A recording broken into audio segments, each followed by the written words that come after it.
vota këtu, se si përpunohen zgjedhjet dhe si bëhen zgjedhjet, nuk është si në Amerikë, është si Shqipëri. Megjithatë për rastin konkret Sefa ka vërejtje direkte. Nuk është tamam ashtu, se e bëjmë Amerikën si një terren shumë të thjeshtë të bërë zgjedhjeve, ndërkohë që Trumpi si kandidat bashkë me stafin e tij, të drejtuar nga Lara Trump, që është e reja e familjes.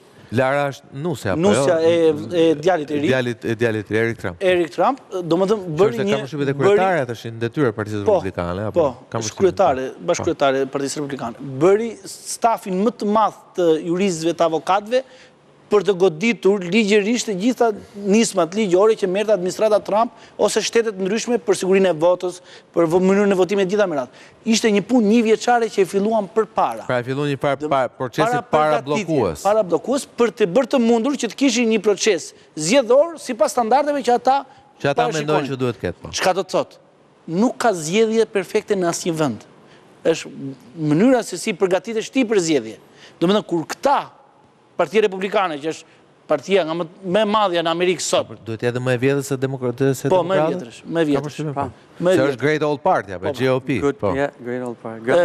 Dhe kur këta përgatiten dhe marrin gjitha masat për të mbrojtur një proces zgjedhor, i bie që edhe ti nuk do të jesh jashtë kësaj skeme në kuptim parë fjalës. E ti duhet të marrësh disa masa. Atje s'ka vorë dhe s'ka xhabaft apo tjera. Po le tani atje nuk ka dhe komision bipartizan për reformën zgjedhore tani Fredi tani zoti Lela më fal.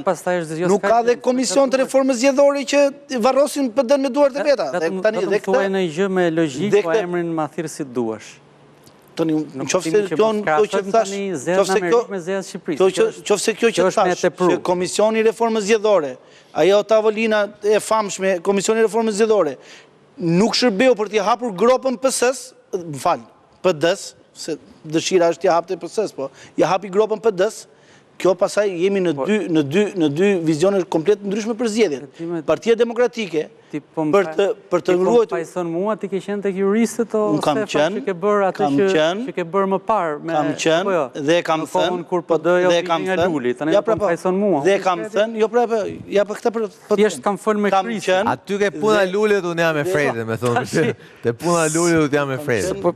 Ekspert i reformës zgjedhore, me bashkëkryetar zotin Ali Bej, me draft ligjor të përgatitur qartësisht, ku nuk merreshin fare me listë të mbyllur, nuk ekzistonte termi listë mbyllur, as nuk e çonin në përmend listë mbyllur, donim listë 100% hapur, Shqipëria një zonë zgjedhore, votim numërim elektronik, dhe erdhi pastaj zoti Bylik Bashi me tavolinën e tij të ustallarëve teknik politik. Edhe me shkelje syre nga pala tjetër. Me shkelje, po patjetër se pala tjetër kur ja jep në pjatë argjend zgjedhjet, pse mos i pranoj, ka budallëin sot.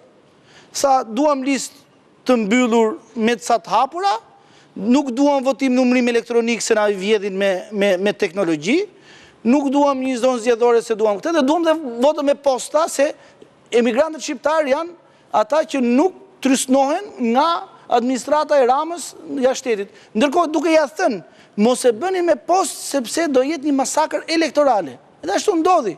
Partia Socialiste ka struktura, ka parti, ka deg në Greqi, në Itali, ku e ka të organizuar në mënyrë të mirëfillt partinë, ndërkohë Partia Demokratike vendet e këndonte, bënte mitingje. Ndërkohë vend të merreshin me diasporën, me organizim dhe me regjistrimin e tyre në KQZ. Po Luli zgjedhjet, po thua. Po të kishin bërë kështu siç e paraqitet. Jo unë, tani po e vure emrin Luli. Një minutë. Po marrë ku dëgjon ndryshim nga zoti Lela, unë Partinë Demokratike e quaj parti.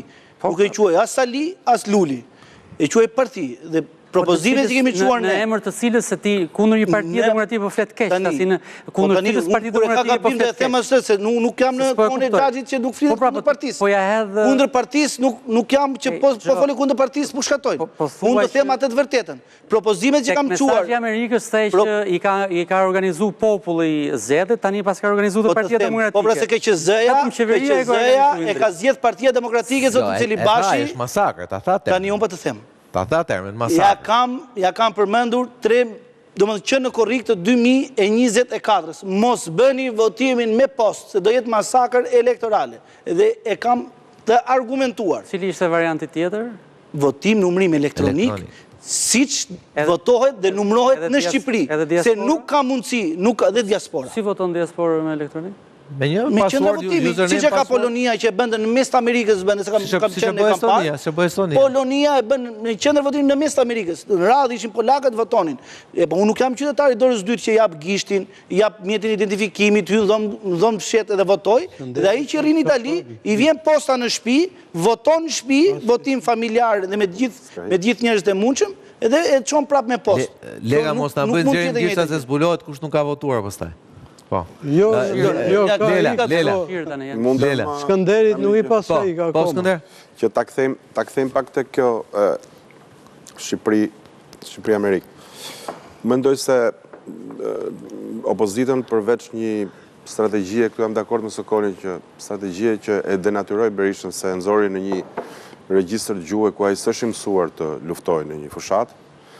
S'është mësuar as elektorati Sepse ai votat i ka marrë regjistër gjithmonë në regjistër epiko heroik, nuk i ka marrë kurrë në një regjistër tjetër. I ka marrë do major, jo do minor. Më tullet se po. Le të jemi më korrekt. Pra i ka marrë do major gjithmonë, do minor. Por kjo është tjetër gjë, kjo është strategji fushate. Ndjes ndër dhe regjistri i mosnjohjes zgjedhjeve është do major. ndryshe. Jo, është ndryshe nga më përpara. Nga më përpara i zotit Berisha. Për te kësaj, unë them që opozitën e dëmtoi ngatrimi i dy koncepteve, shumë të rëndësishme, të cilat u miksuan një mënyrë të tillë dhe u integruan me tyre, një mënyrë të tillë sa nuk ndaheshin më në fund fare. Pra, u pa heqja e statusit non grata për Berishën si një parakusht për të fituar zgjedhjet, i patjetërsueshëm që ne me energjinë që kemi futur në këtë fushat, me lobimin që po bëjmë, me prezencën e një sherifi të rinj qytet. Dhe pra gjithë këto faktorë të vënë së bashku, ne kemi këtë timetable, domethënë kemi këtë agend, do të na heqin non gratën, do të bëjmë një vizitë dikur New York, Washington, po, dhe pastaj në funksion të këtyre lëvizjeve, populli do të influencohet në një grad të tillë dhe rehabilitimi politik dhe publik i Berishës do të ishte i tillë që do të vinte edhe fitoria e zgjedhjeve. Tani, lidhja e këtyre dy momenteve, pra e një vote parlamentare me një status personal dizenjimi të kryetarit opozitës, unë mendoj që e futi në një qorsokak sepse determinoi ende pa ndodhur zgjedhjet që nëse nuk ndodh heqja e statusit, po, atëherë kjo duket ndërkohë që duhet të që reagimi amerikan i ditës martë tregon fakt një gjë krejt ndryshe, tregon një ekuidistancë nga dyja palët, patyshim respektimi vullnetit që të popullit shqiptar, por nga ana tjetër ne vazhdojmë partneritetin me ato që zgjedhin shqiptarët, po jo se është zgjedhja jon. Po, amerikanët zgjodhen të jenë të ekuilibruar, nuk u influencuan, dhe këtë po e tregojnë faktet tani, nuk u influencuan nga figura prominente që u futën në fushatën e PD-s, kontrata 6 milionëshe me vajzën e Suzy Wiles edhe me ish stafin e Rubios, gjithashtu edhe Lasivita që ishte një bateri zjarri e drejtuar drejt Shqipërisë me origjinë nga Amerika, e cila në letër të bënte të mendoje se diçka do të ndodhë. Fakti që nuk ndodhi, unë mendoj ajo që erdhi më parë, thot Lela, dhe këtu jemi fiks në këtë logjik, ajo që nuk ndodhi deri 11 maj, ne na ka sjellë te kjo deklarat e ekuilibruar sot, ku ne marrim vesh më në fund me atë që ishte dhe me atë që është, që Shtetet e Bashkuara kanë vendosur të jenë të ekuilibruara, kanë një politikë të jashtme ku nuk duan të ndërhyjnë më tek të tretët, të paktën në rastin ton kjo kështu lexohet, pastaj Belize etj mund të ketë raste sui generis ka sa duash. Por në rastin ton kjo tregon që Shtetet e Bashkuara mbajtën një qëndrim të ekuilibruar. Business as usual. Business as usual dhe vazhdimi i partneritetit për mua është më së qartë që është njohje zgjedhje. Faleminderit. Fjalë fundi për Lelën. Shiko, tani ne ku të gras, Lela. Ne po vazhdojmë të mos e shohim gjurmën që është tek ai mesazh, që është mosqenia në të e qeverisë e cila i organizon zgjedhjet, i bën zgjedhjet, i mban zgjedhjet. Secili sipas shijes dhe logjikës të interpretimit vetë e kashajs atë rendin e fjalëve si të doj. Po, nejse, unë mendoj që aty ka një shprehje të qartë të mos dakordësisë me zgjedhjet në atë mesazh që duket si pa mesazh. Sa i takon strategjisë, një shkurt për strategjinë se Mingjozi unë ndalë pak tek strategjia Berishës dhe La Civita, ka pas vetëm një strategji, një program i cili është serioz, i cili dhe ka një ofertë të mirë për publikun shqiptar. U votua për qyrykut, kënetën, bufin, notë-rokun, gjithë terminologjinë dhe zoologjin e fjalorit protagonistit tjetër, këtu jemi, s'kemi që bëjmë, ajo është mesazhi, ato që janë mesazhet, jemi post fakt tani. Por unë mendoj që pakën Sali Berisha thoshte do të bëj këtë për 100 ditë.